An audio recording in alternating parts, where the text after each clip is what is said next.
Ojineka Okpe is here now with stories trending around the world. Hello, G. Happy Friday. Thank God it's Friday. TGIF, how are you? It's good to see you. Tundu, TGIF. Oji, you're always radiant on Friday. You know what happens. You look lovely. Oh, thank you. I know So what do it you. is. It's your new hair. Thank you for noticing. Oh, yeah. Oh, I knew it. You never I know. always have to put you on the spot. This changed in 24 hours. Okay, thank you for Thank you, Oji. noticing. You look lovely. So do you. Thank you. Good morning, Rafai. How are Good you? morning, Oji. How are you doing? Happy Friday. Happy Friday. Yeah, everybody looks all great and radiant. Getting ready for the weekend. You too. Yeah. Well, good morning to you viewers. Here are some of the stories that are trending across the globe. In the United Kingdom, as the Duke and Duchess of Cambridge, Kate Middleton and Prince William mark their 10th wedding anniversary, videos of Britain's royal weddings in the last 100 years have resurfaced online.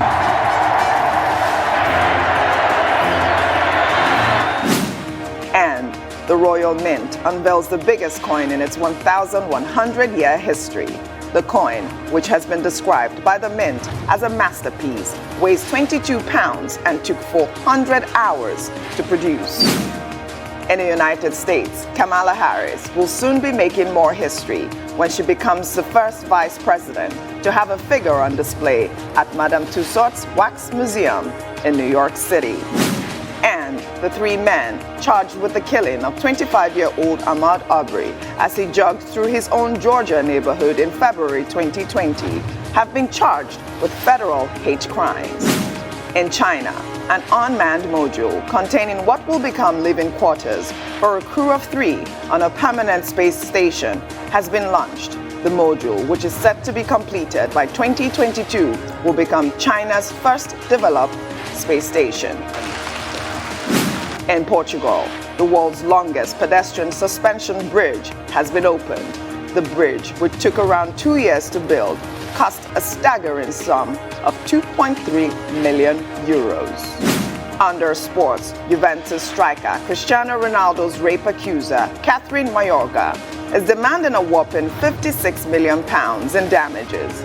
The former model wants £18 million for her past pain and suffering, another $18 million for her future pain and suffering, and a separate $18 million in punitive damages. Finally, under entertainment, Prince Harry and Meghan Markle joined the Bidens, J-Lo, Ben Affleck, and more for a COVID vaccine benefit concert. The star-studded event, VaxLive, which aims to reunite the world in the fight against the pandemic, is set to go live on May 8th. Well, let's begin what's trending in Nigeria. Yoruba actor Olanrewaju James, popularly known as Baba Ijesha, who was arrested for defiling a 14-year-old girl, according to reports, was to be released from detention today. The Lagos State Police Command has, however, debunked the reported claims and confirmed that the actor is indeed still in their custody. On Thursday, social media was agog after reports circulated that the actor could not be held indefinitely in detention because a case of rape or sexual harassment could not be established after CCTV footage where the actor allegedly defiled a minor was reviewed. The outrage on social media was inflamed after a video, which has now gone viral, of the 48-year-old actor admitting to molesting the young girl made the rounds. Let's take a look. Please, why did you do this to me, Limubiri? Please, I don't want them. I know you are saying you are sorry, but I know you. Did I do anything to offend you? No. Why would you molest a 7-year-old?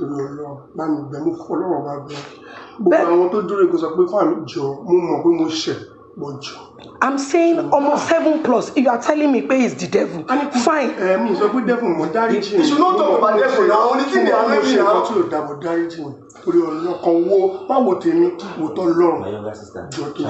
Anywhere I did bad. I don't need to hide my feelings or anything. I'm not lying, please. But I'm saying why harass her again? That's why I say twice. That's why we are asking. That's the thing. Please. After 7 years, you came back again.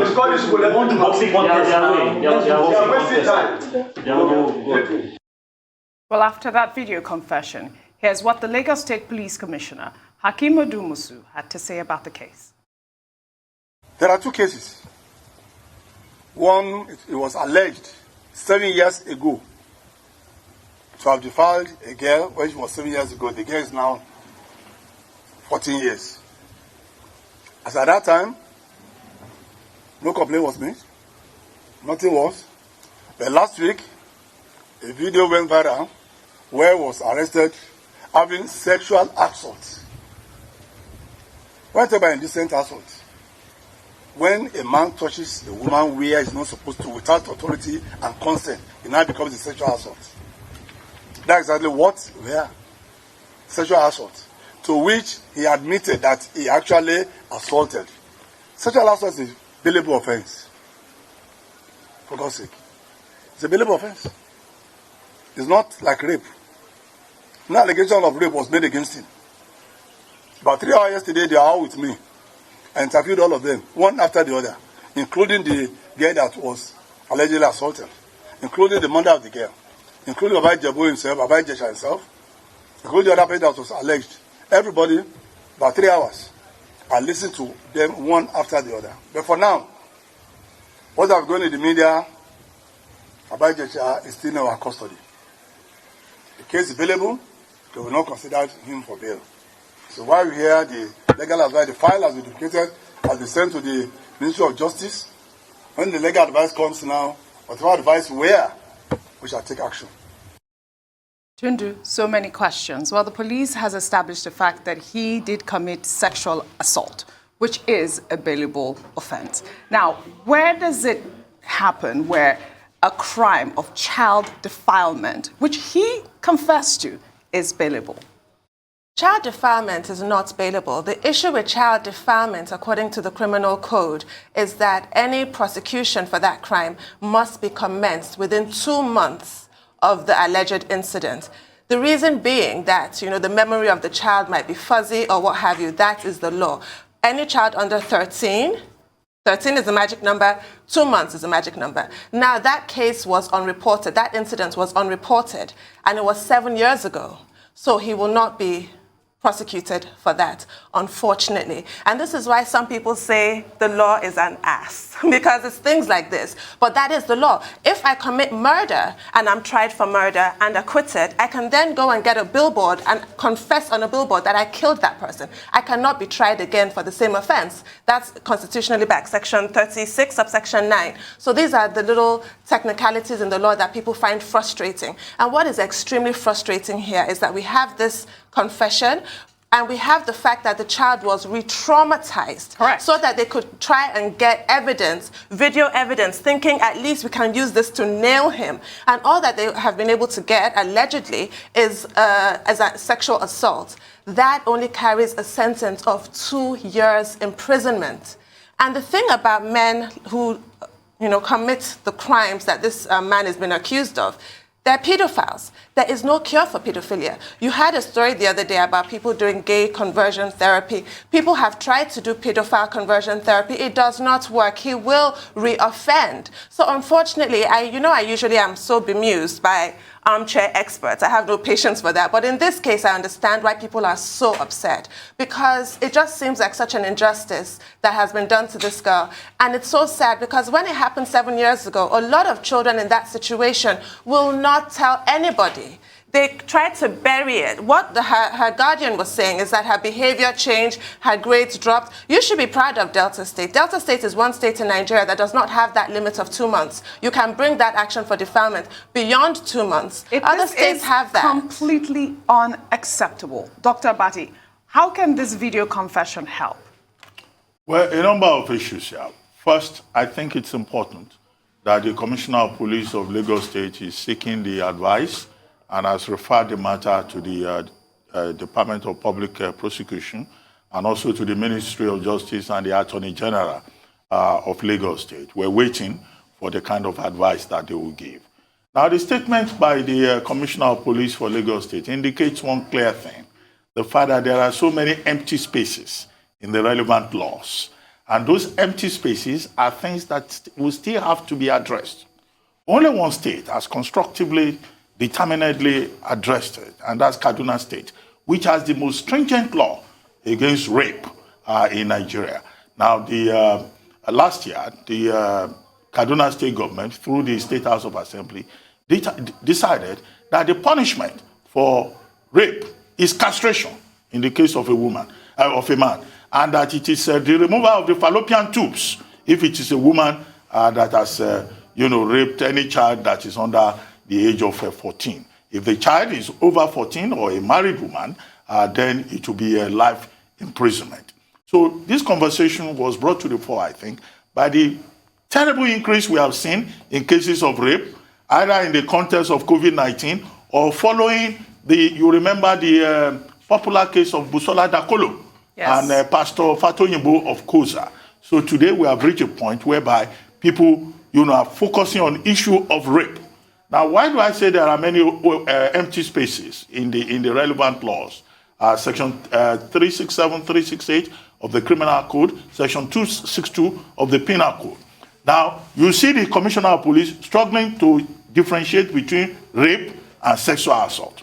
Now, rape itself is a form of sexual assault. Correct. Because it could involve violence, it could involve intimidation, it could involve harassment. But, I hope it's not a situation whereby they are looking for a loophole to free him. No. To say that, this is not bailable. But the advice from the DPP will probably help in this regard. And I want to commend the women and men who are out there. They went to Panti police station yesterday. A lot of comedians. Actresses. Yes, they all Even Nollywood itself is divided. Right. Because Umi Yinka, Baba Ijesha, who is involved, is a member of Nollywood. And you have Princess, who is the foster parent of the child. You have Tonto Dike, Ronke Odusoya, Muyiwa Afolabi, I think that's his name. There, yes. They all went there. Correct. Femi Branch, they went there to say, this is not something that can be swept under the carpet. Right. The police commissioner is saying, under Section 36, the man cannot be kept indefinitely. The courts are on strike. But I think that this is one important case that has generated public interest. Right. And that public interest is an important part of it. Rufai, before I take your comment, we'll go on a short break.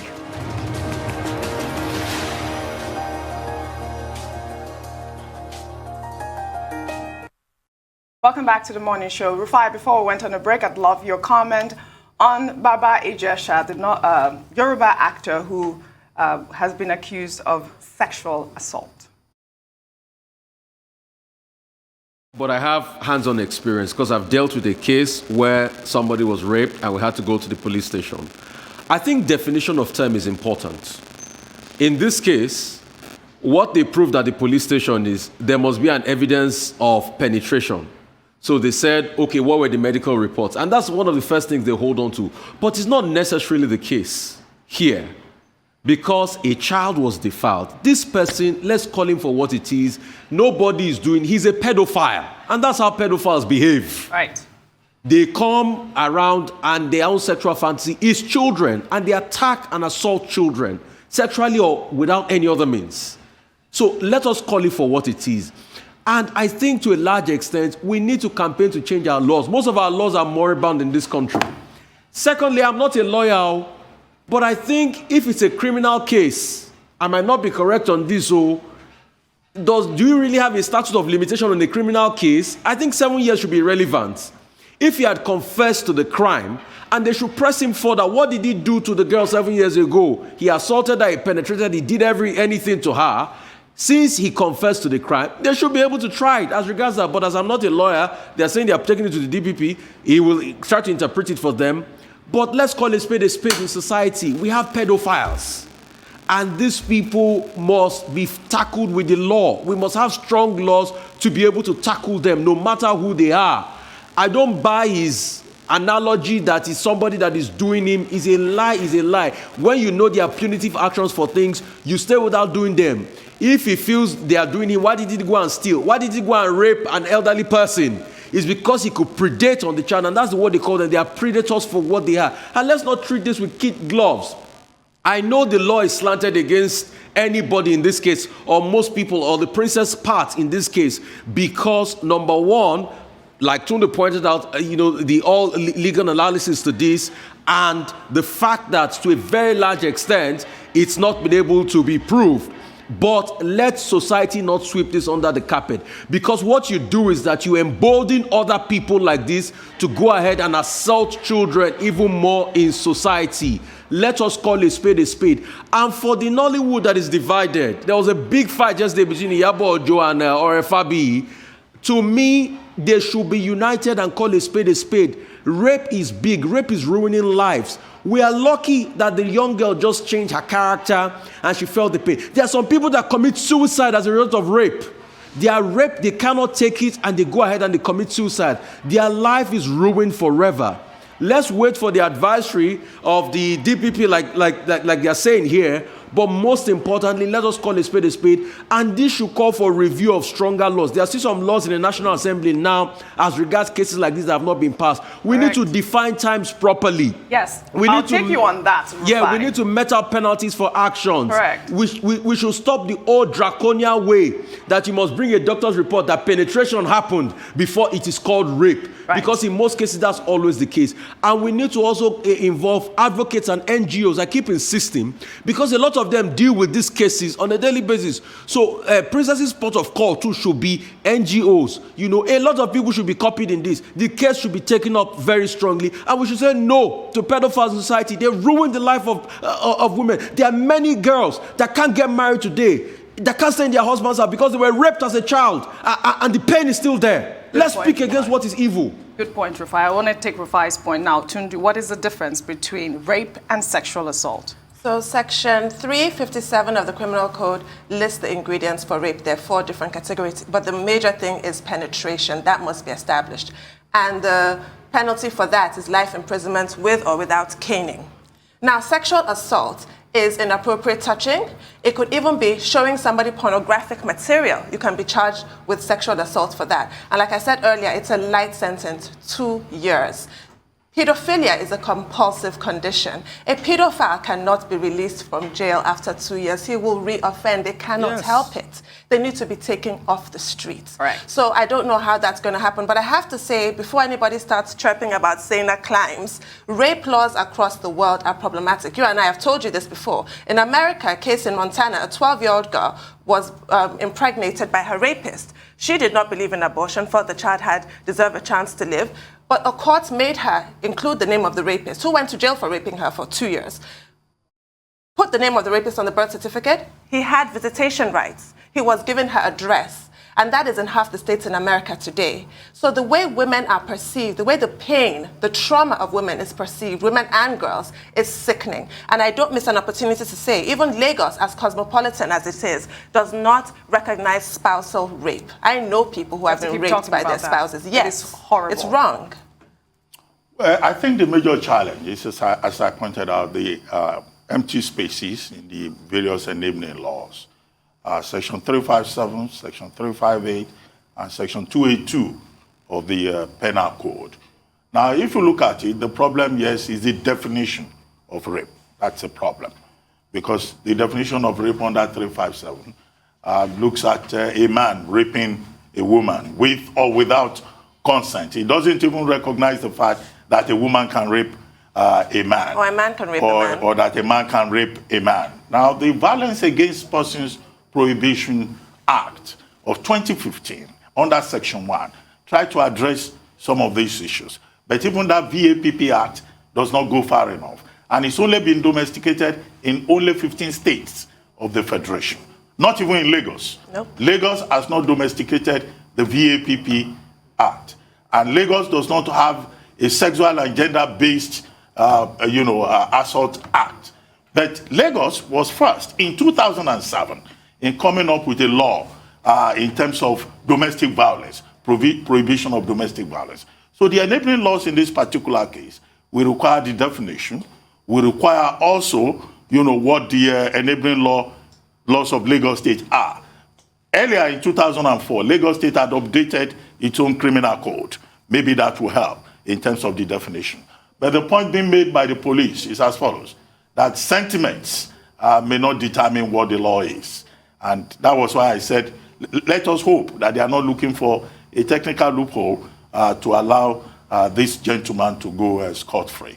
But the interest that the matter has generated is very interesting. When I said Nollywood is divided on the matter. Yes, I was referring to the fact that many find shocking that there are certain actors who are saying, look, nobody should jump to conclusion that Baba Ijesha should be allowed to have his own say in the matter. Yeah. Yes, when it goes to court, he will have his own say. But I would also like to appeal to the concerned mothers who have gone to Panti police station, Iyabo Ojo, Princess, and the others, not to take the law into their hands, because some of them were quoted as saying if they see Baba Ijesha being released on bail from that station, they will personally deal with him themselves. Can you blame them? No, you cannot. You cannot, promote the rule of law by taking the law into your hands. But what is finally instructive is that before now, it's the victim that is demonized. So far, nobody has demonized that young lady who is involved, because part of the problem we have had is that you don't want to be identified as a victim of rape, and people are stigmatized, but I've not had anybody stigmatizing that young lady who is the victim. And that's some progress from Busola Dakolo to the situation we now have in 2021. All right, I'd love to end what's trending on a lighter note. We'll take our final story in the United Kingdom. The Duke and Duchess of Cambridge, Prince William and Kate Middleton, has thanked the public for their support as they marked their 10th wedding anniversary. The royals, who tied the knot on April 29, 2011, shared a video of themselves and their children enjoying time outdoors to mark the occasion. Let's take a look.